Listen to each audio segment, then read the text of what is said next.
Bismillahirrahmanirrahim. Nabi dan para sahabat belajar La ilaha illallah baru setelah 13 tahun di Madinah muncul ayat-ayat syariat. Syariat umroh, syariat haji, syariat puasa, syariat tilawah, syariat hijab. Sehingga ketika ayat hijab turun, perempuan-perempuan yang sudah belajar La ilaha illallah selama beberapa tahun tidak lagi sulit untuk menerapkannya. Begitu ayat hijab turun dibacakan oleh Nabi di dalam masjid, semua sahabat-sahabat mendengar itu dengan sangat perhatian. Lalu mereka semuanya pamitan, ya Rasulullah kami ingin pulang. Ngapain pulang? Mau ngasih tahu ke istri-istri kami supaya berhijab. Emang kamu punya istri? Oh iya ya, enggak. Ada yang jomblo berharap punya istri, terus ngasih tahu ke siapa yang jomblo-jomblo? Itulah kasihannya ya. Enggak bisa ngasih tahu ke kakaknya, adeknya, apalah siapalah, mantannya mungkin. Pulang ngasih tahu ke istri-istri mereka, saudari-saudari mereka, putri-putri mereka, dan perempuan yang mendengar ayat ini dibacakan langsung menutup kepala mereka dengan benda apapun yang ada di tangannya. Mau jemuran, mau baskom, mau apa. Pokoknya pegang apa, tutup langsung. Hijab. Kenapa? Ini perintah Allah. Gak mungkin Allah memerintahkan kita sesuatu kecuali ada kebaikan di dalamnya. Itu aja pertimbangannya. La ilaha illallah. Bukan, kenapa? Kan lebih nyaman gak pakai hijab. Kan ini, kan itu. Enggak. Satu aja alasannya. Alasan la ilaha illallah. Kalau ini perintah Allah, sami'na wa ata'na. Itu dampak dari la ilaha illallah. Dikasih perintah sesulit apapun, termasuk Zainab dengan Zaid bin Harisah. Pernah kan baca kisah Zainab di surah Al-Ahzab? Mungkin kapan-kapan kita bahas itu. Efek dari la ilaha illallah. Tiba-tiba Nabi datang kepada Zainab. Sebetulnya Zainab ini ada hati kepada Nabi Muhammad. Siapa sih yang gak punya hati untuk Rasulullah ya? Semua cewek juga pasti mengidam-idamkan pengen jadi istri Nabi. Karena otomatis istri Nabi itu adalah dijamin surga. Siapa yang gak pengen jadi istri Nabi? Di surga nanti punya rumah, satu rumah dengan Nabi. Kan keren banget. Kita bisa jadi tetangga Nabi aja di surga udah keren banget. Apalagi serumah dengan Nabi. Semua cewek juga pengen jadi istri Nabi, termasuk Zainab. Dan itu hal yang wajar. Pas Nabi datang ke rumah Zainab, Zainab udah kegeeran. Nabi bilang kepada keluarga Zainab, saya ingin melamar Zainab. Zainab udah bahagia. Untuk Zaid, untuk Zaid, bukan untuk Rasulullah. Zaid? Siapa Zaid? Anak angkatnya Nabi Muhammad SAW, bekas budak. Mirip-mirip dengan Julaibib. Julaibib itu edisi Madinah, Zaid itu edisi Mekah. Ada dua cowok jomblo yang sama-sama pernah diuji dengan masalah jodoh. Zaid edisi Makkiyah, Julaibib edisi Madaniyah. Dua-duanya jomblo. Dua-duanya orang biasa, gak punya daya tarik. Followersnya gak ada, 0. Bukan selebgram sama sekali. Kata Rasulullah, aku melamar Zainab untuk putraku Zaid bin Harithah. Anak angkatnya Nabi. Zainab menjawab apa? Ya Rasulullah, saya gak cinta sama Zaid. Jawaban yang sangat wajar kan? Dan jawaban yang paling sering kita dengar sekarang kan? Maaf ya, aku gak ada perasaan, kita jadi adik kakak aja. Itu kan standar ya? Standar banget lah kayak gitu-gitu. Maaf ya, kita jadi temenan aja. Maaf ya, aku gak ada perasaan apa-apa selama ini. Maaf ya, dan segala macam. Dengan bahasa-bahasa halus, tapi nolak intinya. Kenapa gak bilang aja, udah gak usah kesini lagi. Kan jelas ya. Ini dengan bahasa, ya Rasulullah, aku tidak cinta kepada Zaid. Karena cinta juga pertimbangan yang penting. Dan Nabi juga tidak mengizinkan kita menikahkan putri kita dengan seseorang yang putri kita tidak berkenan dengannya. Tetap harus ditanya. Ya Rasulullah, saya tidak cinta dengan Zaid. Turun ayat. Katakan kepada orang-orang yang beriman, laki-laki dan perempuan. Kalau Allah sudah memerintahkan sesuatu, tidak ada kalimat yang keluar dari lisan mereka kecuali sami'na wa ata'na. Nabi bacakan ayat ini kepada Zainab.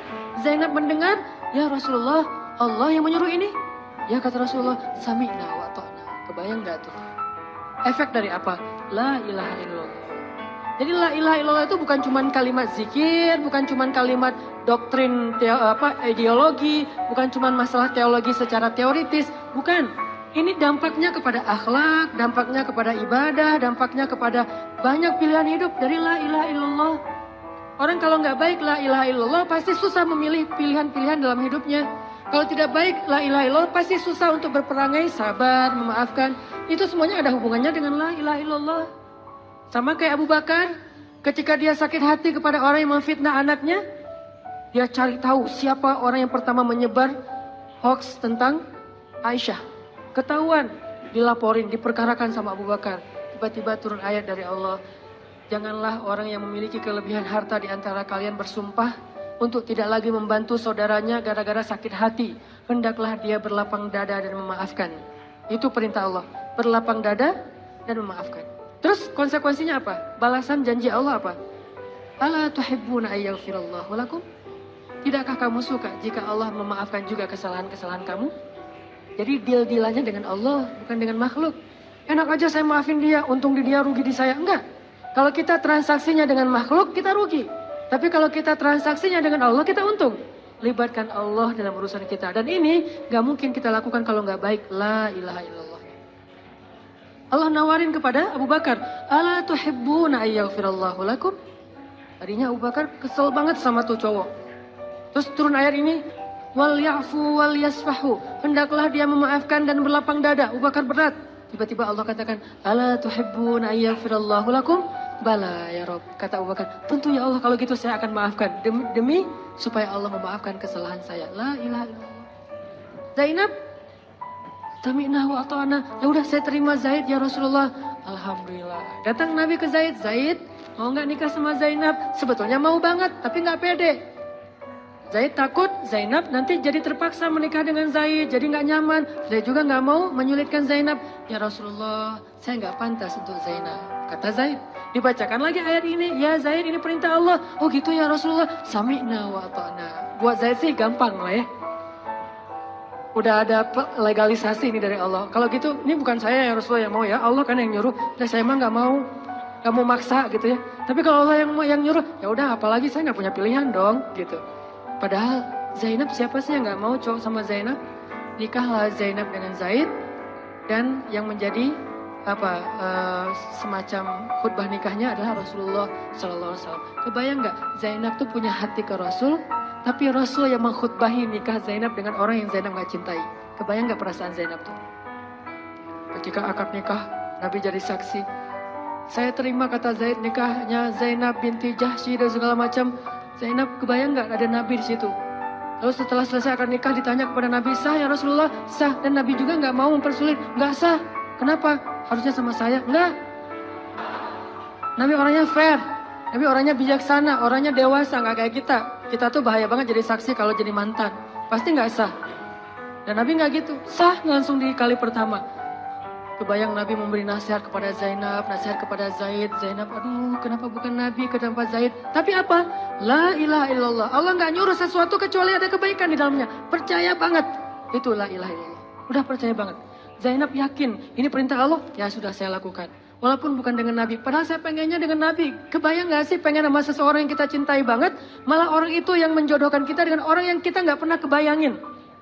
Amit-amit. Jangan dia ya Allah, jangan dia, dia. Kan berat tuh. Yang saya sering cerita, jangan saya. Pokoknya jangan Hanan, Hanan. Kenapa kok gitu? Karena dia bilang jangan saya bilang yang dia ya Allah. Akhirnya kita adu-aduan doa. Ya Ustadz, masa dilawan ya? Doanya lebih panjang, lebih sujudnya apa segala macam. Akhirnya jadi. Gak kebayang tuh buat Zainab. Kalau Zaid sih mungkin kebayang lah ya. Gimana happy-nya Zaid menikah dengan seorang cewek yang semua orang Mekah pengen nikahin dia. Tapi kalau Zainab, itu hari-hari yang sangat berat. Malam pertama, gak kebayang buat Zainab. Zaid. Begitu Zaid datang, Assalamualaikum Zainab. Gimana tuh? Ini kalau kita lihat dari angle manusia ya. Karena Zainab juga manusia. Tapi semua emosional, subjektif manusia redam dengan iman la ilaha illallah. Harapannya cuma satu, pasti ada kebaikan di sini. Pasti ada kebaikan di sini. Walaupun gak kebayang kebaikannya apa. Pokoknya ada aja. La ilaha illallah. Nikah Zainab sama Zaid. Cekcok selama 1 tahun. Gak pernah akur. Pulang kerja rame, berangkat kerja rame, pagi rame, sore rame. Gak cocok aja tuh Zainab sama Zaid. Berkali-kali datang berdua sama ke Rasulullah. Ya Rasulullah nasihati kami. Udah dinasihati pulang rame lagi. Di mobil aja berdua rame. Macet apa segala. Ya udah nikmati aja. Rame gara-gara macet. Terus aja kayak gitu. Pokoknya selama 1 tahun mereka sering percekcokan rumah tangga. Jadi kalau kita ngelihat ada keluarga yang mungkin baru menikah kemudian bercerai, jangan menjudge mereka. Karena menikah itu ibadah, perintah Allah. Itu lebih baik daripada tidak menikah tetapi sudah melakukan banyak perbuatan dosa. Walaupun akhirnya nauzubillah ada hal-hal di luar dugaan, maka la'allahu khair, mudah-mudahan ada kebaikan. Mereka berani menikah muda aja kita harus acungkan jempol. Mereka berani menikah muda aja kita harus respect. Kan saya sering bilang no judgment, respect to other kan. Berani mengambil keputusan menikah muda, baru berhijrah udah langsung menikah. Itu bukti dari iman. Kenapa kita menjudge seolah-olah kita lebih baik dari dia? Emangnya kita berani melakukan hal yang mereka lakukan? Gak berani buktinya. Berarti dia lebih baik daripada kita. Walaupun kesudahannya, kalau mereka bercerai setelah menikah baru beberapa lama, ada yang lebih soleh dari mereka juga bercerai baru setahun menikah. Zainab dengan Zaid, dua-duanya dijamin surga. Dua-duanya dijamin surga. Pernikahan mereka cuma bertahan setahun. Setahun kemudian, Zaid datang kepada Rasulullah. Zaid bilang, ya Rasulullah, kayaknya udah gak bisa dipertahankan hubungan saya dengan Zainab. Zaid, sabar. Rasul ketika Zaid mau datang sebetulnya udah dapat bocoran dari Allah. Allah udah ngejapri Rasulullah dalam bentuk ilham. Japrian Allah kan ilham ya. Japrian kita kan WA. Itu juga habis kuota gak kebaca-baca. Kalau japrian Allah ke Rasul ilham. Ilhamnya apa? Kalau nanti Zaid datang, nanti baca di surat Al-Ahzab. Kalau nanti Zaid datang kepadamu meminta nasihat tentang Zainab, bilang kepada Zaid, ceraikan istrimu. Kalau udah diceraikan, nanti kamu nikahi Zainab. Ini perintahnya juga berat buat Nabi nih. Kebayang gak sih anak angkat kesayangan Nabi yang selama ini baik banget sama Nabi, tiba-tiba dia punya masalah dengan istrinya, disuruh cerain dengan niat kalau udah cerai nanti dia yang nikahin. Kan gak kebayang tuh buat Nabi. Ditambah lagi Nabi itu orangnya ra'fah banget, sangat gak enakan. Kita aja gak tega kayak gitu. Emang ada yang tega kayak gitu? Gak tega kan? Zainab mantan kita sih. Sekarang cowok itu datang ke kita, suaminya Zainab. Ustaz, gimana nih Zainab? Perlu saya pertahankan? Emang kalian dari awal udah gak cocok, cerai aja deh. Kenapa? Bentar lagi gue mau nikahin Zainab. Gak kebayang kan? Kok Ustaz ngomong kayak gitu? Dapat ilham. Berat kan? Nabi itu kayak gitu loh, kondisi emosional beliau yang zulzilu, terguncang. Gimana nih caranya? Saya nggak enak banget, nggak tega banget sama Zaid. Kebayang wajah Zaid polos gitu. Ya Rasul gimana nih? Aduh, mau dibilangin ceraikan aja nggak tega. Mau dibilang pertahan tapi Nabi bilang suruh cerai, Allah suruh ceraikan. Akhirnya Nabi memilih emosionalnya, bukan perintah Allah. Wahai Zaid, tahan istrimu, jangan ceraikan. Padahal kata Allah suruh ceraikan. Lihat beratnya Nabi waktu itu. Akhirnya Zaid pulang, gitu ya Rasul. Ya, pulanglah Zaid, Nabi gak enak banget sama Allah. Terus akhirnya Zaid sampai ke rumah, namanya Allah yang nyuruh kan gak bisa dirubah ya. Kun fayakun, cerai juga tuh walaupun Nabi bilang sudah bertahan. Allah marah kepada Nabi. Kata Allah, kamu merasa gak enak kepada manusia, tapi kamu merasa enak kepada saya? Diadu oleh Allah tuh coba, emosional. Nabi langsung sujud, ya Allah ampuni saya benar-benar, saya tahu saya gak enak sama Allah, tapi juga saya gak tega sama Zaid. Kebayang gak sih ya Allah wajah Zaid yang polos kayak gitu, disuruh cerain terus saya nikahin istrinya. Gimana perasaan Zaid? Wahai Muhammad, kamu merasa gak enak kepada manusia, tapi enak kepada saya Muhammad. Astagfirullah ya Allah, minta ampun Nabi semalaman. Ini benar-benar gak kebayang sama Nabi. Tapi Allah pengertian lah, tahu Allah, Nabi itu bukan mau gak taat sama Allah, cuma emang gak tega banget sama Zaid.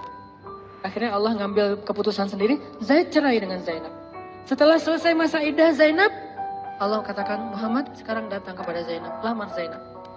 Dengan berat hati Nabi tok pelan gitu, berharap gak dibukain pintu. Langsung udah ditunggu ternyata sama Zainab. Eng gitu, bukain pintu. Pas Nabi datang, Assalamualaikum, Waalaikumsalam gitu. Zainab udah punya firasat.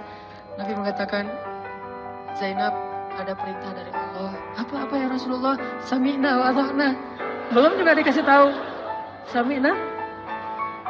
Allah menyuruh saya untuk melamar kamu Zainab. Untuk siapa ya Rasulullah? Curiga kan? Jangan-jangan orang lain lagi nih. Untuk siapa ya Rasulullah? Untuk saya. Masya Allah gitu. Cuman Zainab kan gengsi gitu lah. Masa cewek harus teriak-teriak gitu kan ya? Oh gitu. Padahal masuk ke dalam kamar. Wah gitu ya. Gigit jari apa, gaya-gaya cewek lah ya. Oh gitu, ntar ya saya pikir-pikir dulu sih. Saya istiqoroh dulu, Nabi diistiqorohin. Udah diterima, sami'na wa ata'na. Dan inilah khair, kebaikan yang diharapkan oleh Zainab. Walaupun gak pernah terbayang, gak mungkin dong Zainab berpikir akan cerai setelah setahun kan. Tapi dia hanya yakin Allah itu gak mungkin nyuruh sesuatu yang gak ada kebaikannya buat kita. Gak mungkin. Mustahil. Karena Allah gak pernah zalim kepada hambanya. Kenapa Allah kok muter-muter dulu kayak gitu? Allah pengen lihat Zainab itu menikahi Muhammad karena Allah atau karena dirinya sendiri. Kalau karena Allah, coba yang selain Muhammad berani nggak? Ternyata berani. Karena itu dia menjadi layak untuk Muhammad. Kalau dia nggak menerima Zaid, mungkin Zainab tidak akan pernah jadi istri Nabi karena tidak layak. La'allahu khair. Ini buah dari la ilaha illallah.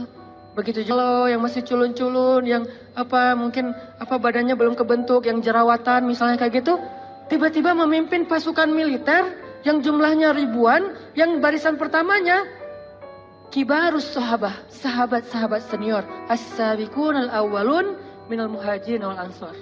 Termasuk siapa di dalamnya? Abu Bakar dan Umar. Kebayang nggak tuh?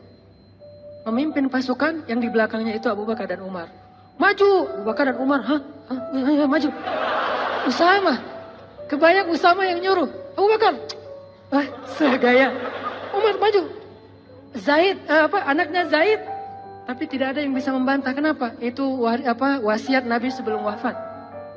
Aku perintahkan kalian untuk dipimpin oleh Usamah bin Zaid. Karena dia adalah anak muda yang luar biasa.